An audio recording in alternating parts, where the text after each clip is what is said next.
Northern Territory coroner ends a 30-year mystery at Ayers Rock.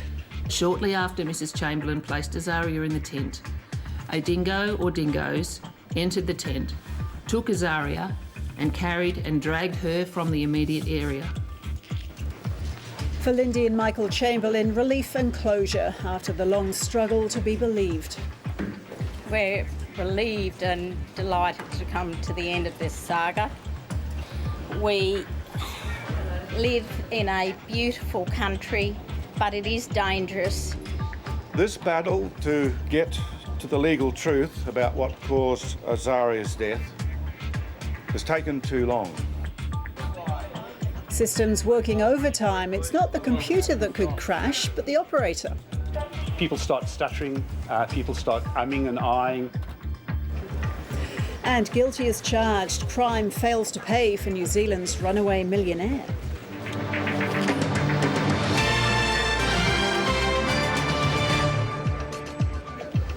Hello and welcome to ABC News across Australia. I'm Ros Childs. The local share market is holding up in the face of a fall on Wall Street. The All Ords is up 16 points. Nikkei's down, Dow Jones ended lower and the Australian dollar at 99 US cents. More finance later in the bulletin. Azaria Chamberlain would have turned 32 yesterday. Her death at the age of 9 weeks at Uluru in the Northern Territory began one of the most tragic and bungled processes in Australian legal history. Today it has ended with the fourth coronial inquest finding that Azaria Chamberlain was killed by a dingo as her parents had claimed from the beginning.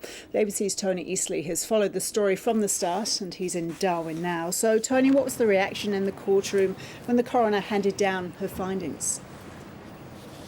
It was quite extraordinary, Ros, quite extraordinary. The courtroom was packed. The Chamberlain sat in the front. Lindy Chamberlain with her husband's arm around her shoulder, giving her a hug occasionally. Her former husband, Michael Chamberlain, sitting just to her right. Aidan was there as well. He was only a young fellow when the baby disappeared in 1980.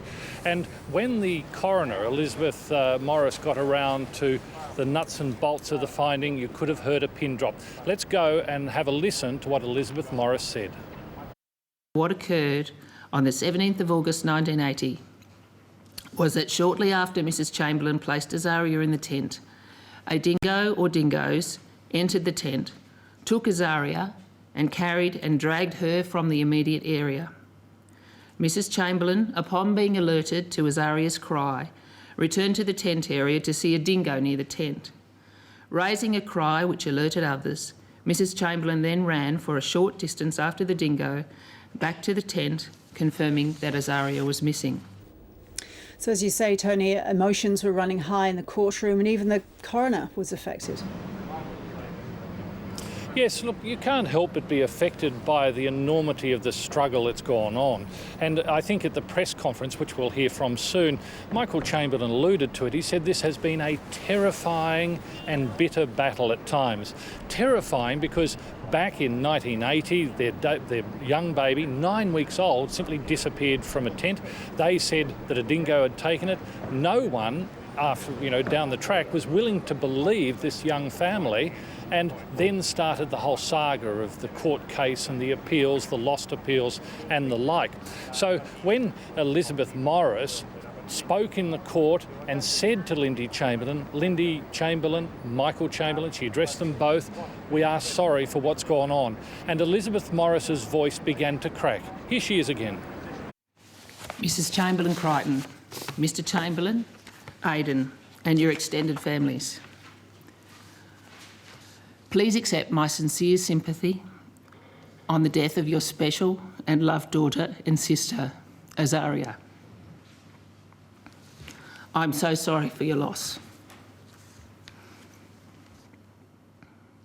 Time does not remove the pain and sadness of the death of a child. So Tony, why was there a need for this, the fourth inquest, when the first inquest also came to the conclusion that a dingo was responsible for Azaria Chamberlain's death?